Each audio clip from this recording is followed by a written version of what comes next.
back to another episode of the It's Just Different podcast. And before we get started, please make sure you hit the subscribe button and that notification bell. And tell a friend and tell a friend and tell a friend, man. I need more subscribers, man. Please put it out there, man. Get the word out there. I'm an up-and-coming YouTuber just trying to get noticed about some of this sports stuff I love to do. So please share, like, comment, whatever. It's cool with me. But I appreciate those who are actually following. Today, the Michigan Wolverines. It's been a long season, man. Last weekend, we actually canceled the game against Maryland this past Saturday due to COVID issues. And cases started to spike. I think it was Saturday. Numbers went up again, or Sunday, something like that. Numbers went up again. But this week is a new week, of course, and you know what week it is. It's the Ohio State week. Ohio State needs this game pretty much to get into the Big Ten championship game just by qualifications. But you know, rumor has it they're going Big Ten conference is going to change the rules for them to be in the game if they can't play the game on Saturday, or maybe even have a different opponent. So we'll see what happens, and a Big Ten opponent at that. So we'll see what happens with the game. I just actually read before I got on here that true freshman quarterback Dan Villari out of New York will be the starting quarterback for the Wolverines if this game is to be played. We still don't know because of the COVID issue. I know today that they practice helmets only. So, sounds like they're starting to get into the swing of it. Maybe try to play. If you ask me whether or not they should play the game, I'm a competitor, so yes, I think they should play the game. It's always Ohio. It's Ohio State, so I would love to always see that game, regardless of the outcome. Do I expect Michigan to win that game? No. Do I expect Michigan to put up a great fight? Yes, I do. And the reason being is, no one goes out there and just quits. You know what I'm saying? Nobody just. These are young 18, 19-year-old, 20-year-old kids, man. So they're not going to give up on their season, even though it's not looking good. It's a very odd year, that COVID issue thing, and then a very condensed season started late for the Big Ten. So, it was just not the perfect circumstances for this team this year. Being young as it is, the quarterback issue, Cade McNamara and Joe Milton are hurt. Some rumors floating around that Joe Milton's not really hurt, but we'll find out, I guess.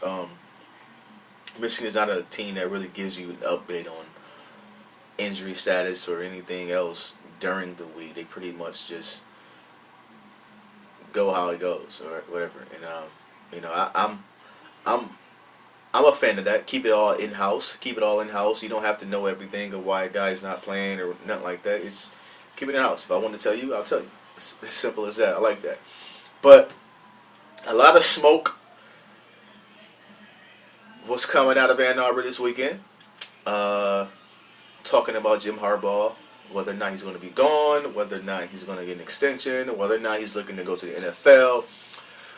Well, I honestly, from everything I've read and everything I listen to a lot of podcasts and I read a lot of different insiders' information, and I do check their timelines and things that they say to make sure that these are just not guys out here just saying anything. These are legit people with legit sources. The NFL rumor is a rumor. No, I don't know where that came from. The NFL does it every year to put themselves in relevancy, I guess. But I do know that a 3-year extension for Jim Harbaugh is pretty much likely to be announced this week. Also heard that the buyout may not be expensive because Michigan wants Michigan holds the key here. They have the advantage in this deal. So Michigan, if they don't want to, if they want to get it from under Jim Harbaugh's contract, if he starts, you know what I'm saying. If next year is bad, the year after that it's even more terrible. They can get out of it with a buyout that will cost them way more less money than what it does now, which is not very expensive right now. I forgot what his buyout is, but it's not super expensive. I think it's under $10 million, to be honest with you. But being that the university is losing so much money, you would like to put that into the contract. Also, don't for all the ones complaining about how much he makes a year, don't look at that this time around. It's probably going to be very less a year, the average, guaranteed at least. It's going to be a lot of smoke and mirrors numbers, I believe. A lot of incentives in the deal. So, I actually would like that for this contract for Michigan. That way you put a fire underneath Harbaugh to get things done and go in the right direction. And I believe that he will get it right. I will believe that he's the coach for the job. He will get the ship going in the right direction. I do believe in Jim Harbaugh as a coach. As I said over social media in the last week to numerous people, the guy just didn't forget how to coach. Like he's not a bad coach. He's never been a bad coach. He didn't forget how to coach. Some circumstances just happen sometimes. You know what I'm saying? Again, I point out Brian Kelly a few years ago, 4-8. You know what I'm saying? And they started over, changed some members on his staff, and now look at Notre Dame back to being in the top. Well, they're in the playoff picture now. So you never know. So here's my opinion of what I think should happen to the staff if and when Jim Harbaugh's extension is announced. I do believe, unfortunately, Don Brown is going to be out. I pretty much can read between the lines when Jim Harbaugh is on the phone with recruits last week, and not Don Brown as much. It's kind of like Matt Dudek, the recruiting director as well. It's kind of like they pretty much have the writing on the wall from Don Brown, and they're telling recruits, "Hey, listen, we're going to be Harbaugh's going to be here. No promises made on the D coordinator, and I just don't think he's returning." And for me, somebody has to be the scapegoat, right? That's in everything. When things go not the right way, there's always going to be a scapegoat, and I think that Don Brown gets to be that because of the last couple times they played Ohio State. We'll never forget the 62 they put on us in Columbus, and then last year I think it was 50. You just can't give up that much points and expect to win. You not against Ohio State. You just can't do that. Here's the deal. I do believe he's a great defensive coordinator. I do believe that this season, the scheme that he does like to run, man across the board with pressure on with the defensive line, you can't run that with guys that are young out there in the secondary. A lot of these guys never touched the field, so this is their first time starting and getting all of these snaps, and then you want to leave them on the island one-on-one. It just doesn't work out like that. And we all seen it this year, man. Michigan was really, really bad on the outside. And the last couple weeks, they've gotten better. They've gotten a lot better than what they were earlier in the season. But it's a little bit too little, too late. And I respect Don Brown, man. He has some great defenses here. Great defense. Number one, numerous years at this university, man. But I honestly think this year he just didn't have the players. He didn't have the horses. He didn't have that stout defensive line as he used to have, and he didn't have the outstanding linebackers he's used to having. Again, everybody being young, you know what I'm saying, and no spring ball. So these guys are just out there learning on the fly, and sometimes it just backfires on you.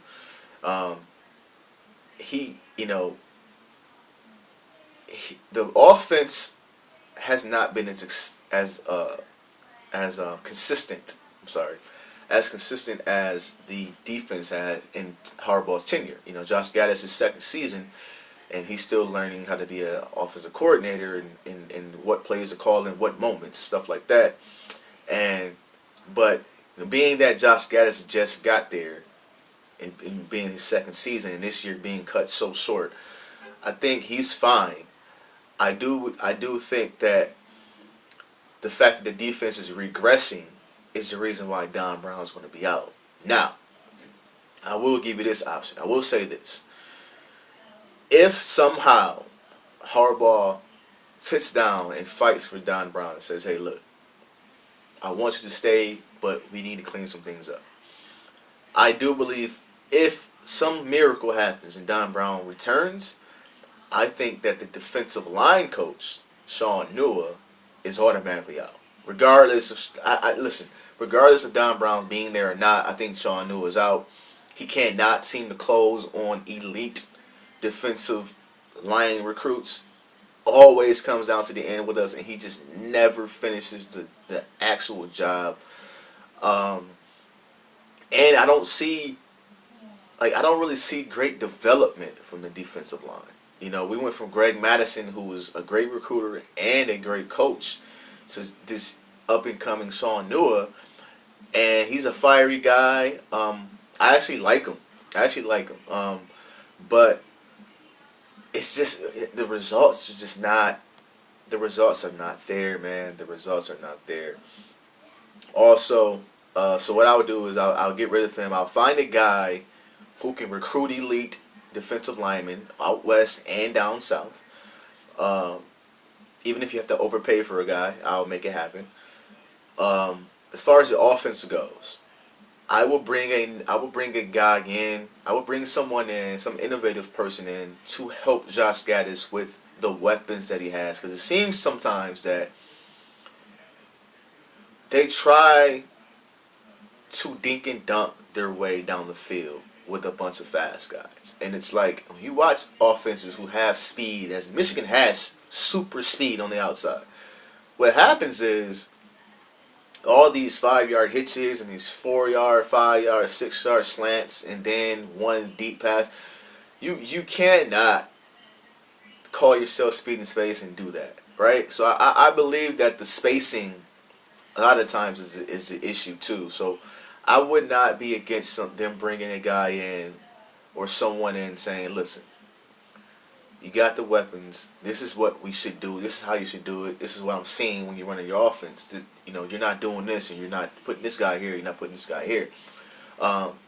It wouldn't hurt to have another face, out there, another pair of eyes. I'm sorry, who can see things in a different way. It's never a bad idea to bring somebody else in and say, hey man, I think you guys should just do it like this, right? It's not a bad thing. As far as the defensive backs go, Mike Zordich is a great recruiter and a great coach, so I think he's fine. Bob Shoop hasn't really coached in God knows how long. Nobody even knows what the problem is with him, but I think he's going to be out automatically. Running backs coach, I heard this conversation over the weekend. Jay Harbaugh is the running backs coach, right? And he's recruited some really good guys and brought in some talent. Donovan Edwards is a guy we're still waiting to see. Signing day is on the 16th. He's going to be signing on the 16th. Whether or not it's Michigan, we'll see. Donovan Edwards, look out for him.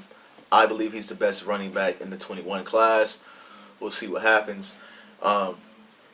Jay Harbaugh, I don't see anything wrong with him as a coach. Sometimes the rotations is kind of off. But I seen this conversation over the weekend saying that what if they moved him around within the program and brought back Mike Hart back home to Michigan? I don't think that's a bad idea. I don't think that's a bad idea at all. The question is where are you going to put Jay Harbaugh if you bring in Mike Hart? Some people might say, oh, it doesn't matter. You get Mike Hart back. I get it, but if you're going to move somebody from the position, you got to have somewhere else to put them. But hey, we'll see, man. But those are little tidbits that I would suggest. I have no idea what type of offensive-minded person to bring in. I have not looked at any assistants or anything like that in college football. So maybe I'll do another video at some point about what young minds I'm hearing or seeing that will be available. But yeah, weird week in Ann Arbor. Early signing day is around the corner. Xavier Worthy, we're still waiting to see what he does, if he flips to Bama or if he stays at Michigan. Uh, I did read that Alabama doesn't feel too confident that he's going to flip.